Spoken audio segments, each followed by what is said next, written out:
technical difficulties, but we are back. It looks like, hopefully.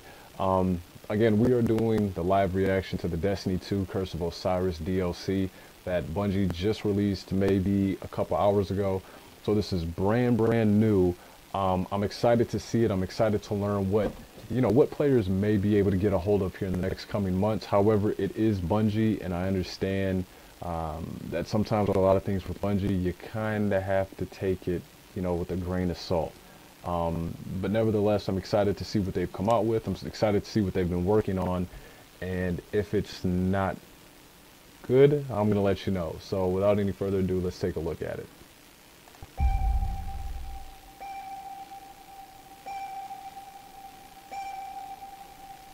So Hollywood. Guardian, what I'm about to tell you stays between us. While we have been fighting, an ancient gate has opened on Mercury, and an army of past and future machines amasses. They intend to reshape the universe in their image. But there is one who has glimpsed this dark future. He was my mentor, Osiris. The most notorious Osiris looks sweet. Osiris looks sweet. His dangerous ideas nearly destroyed us, and he was banished. From that Dawnblade action has returned with the Sunbreakers. Destiny 1, y'all know about the Sunbreakers.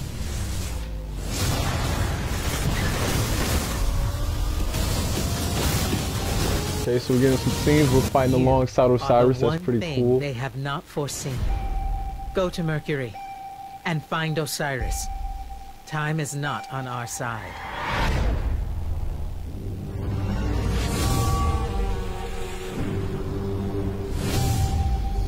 Coming out December 5th. Now, 2 all-new expansions. So, great value. Right now, I got to tell you, on the surface, I'm super excited for it. I think it's going to be, it looks like it's going to be awesome. However, this reminds me a great deal of what Bungie did with how they took Iron Banner and turned it into its own DLC. In actuality, it wasn't that fun. I think you might have had like 3 whole missions where it was like, oh look, this is new content. If it's one thing Bungie's great at, it's rollouts, or it's promoting hype, propaganda. They're really good at that. However, when you actually play the content, you kind of know what you're already in for if you've played Destiny 1. Instead of coming out with brand new boards, you're probably going to go through some old boards, but go through them backwards. And that's not really new. The other thing is, I'm kind of tired of fighting the same enemies. Like the Vex, this is like 2013. Like, come on, give us somebody new. Especially with this being the first DLC, that's launching post-raid, post-Marvel-esque teaser at the end of the raid. Or, I'm sorry, not the end of the raid, but Marvel-esque teaser at the end once you beat the game and you see the darkness in the ships that are, kind of awaking from a slumber.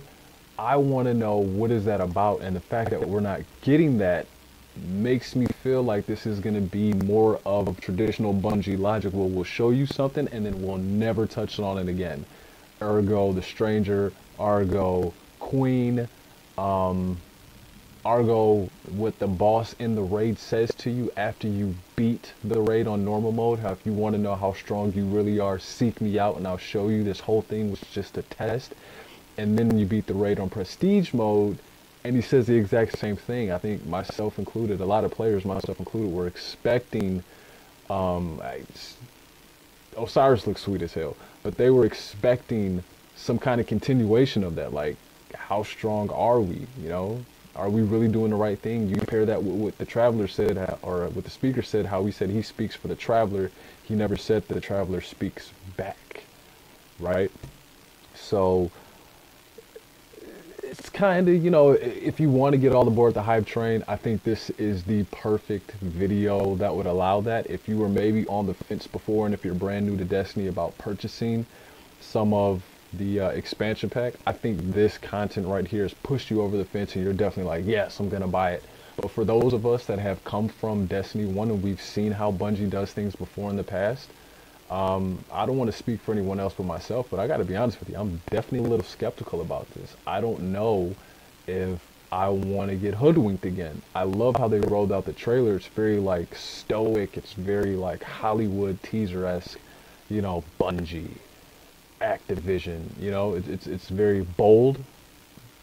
I think the last mission in the DLC is probably going to be fun, but I don't know what the replayability factor is going to be, you know.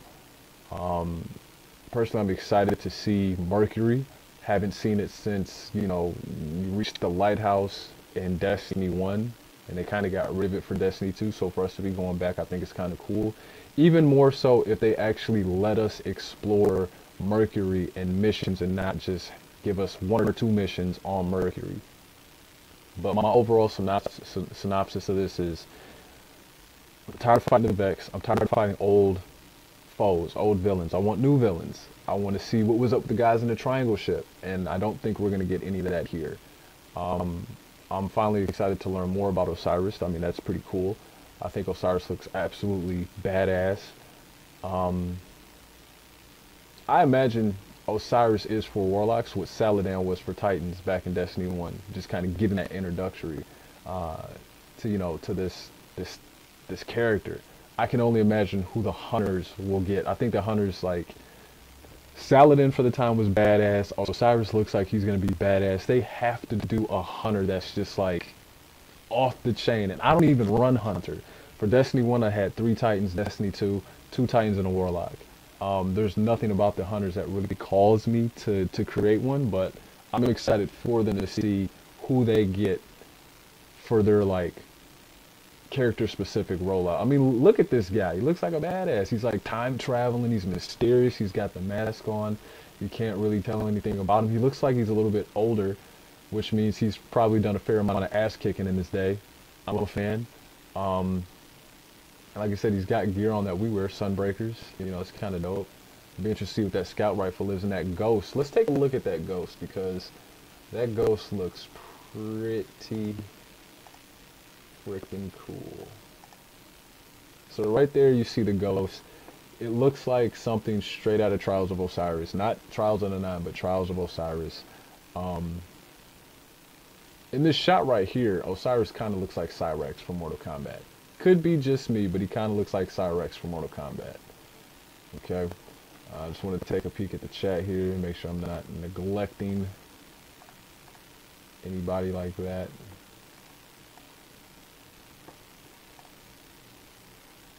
Yeah, so if you're looking at this, I mean, I think it does a wonderful job of getting people excited to maybe like purchase Destiny, but I don't know. I don't know. As good as it is and as good as it looks, I still think I'm going to hold back. I don't think I'm going to invest the money to buy the DLCs, because Destiny right now is in a really bad spot. It went from like 3 million users to right now it's currently sitting at about 900,000. I'd have to go back and look at the charts. I just took a look at it earlier, and it's like, it's in a pretty bad spot. But I don't know. The hype shouldn't make you. The hype's job is to sell games, to sell seasonal passes, and I think this is a good one to do that. But again, I understand how Bungie does things, and I don't know if the content is going to be all that fun or no. The game's got a long way to go before maybe players like myself want to dive in. I can respect this for what it is. I think it's an awesome piece of work, and everyone over at Bungie should be proud of, you know, what they've produced. But it's a video game. It's not a movie, right? This makes me excited to just want to see this content, not necessarily play it, if that makes sense. So that's my take on it. I might pick it up. Again, if one of you guys wants me to review it and you sponsor it like you sponsored Destiny 2, which I greatly appreciate. And there are some more Destiny videos coming out for Destiny 2 that I'm going to put on the channel. I've been a little reluctant to do them because I'm just not really interested in the game anymore.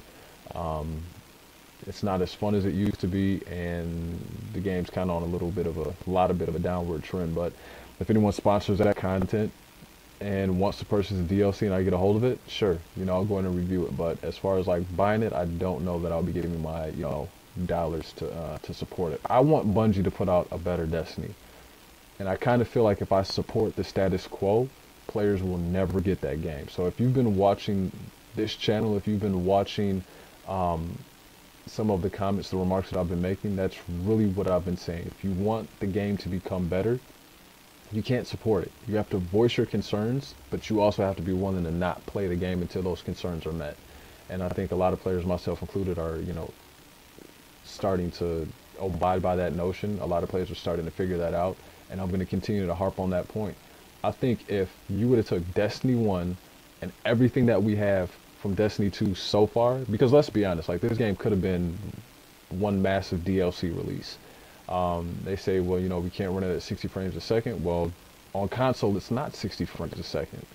Destiny 2, for the most part, and I think it's, you know, capped at 30. I'm not 100% sure, but there are other games on PS4 that run at 60 frames a second. So it can be done. They just elected not to. Okay. Yeah, but if we had everything that we had here in Destiny 1, you have a busload of content. You know, you're finally starting to get new characters, you're getting more planets, you know, supers have been reworked, guns have kind of taken a little bit of a tumble in terms of everybody getting the same one and then wanting to cater to the casual player.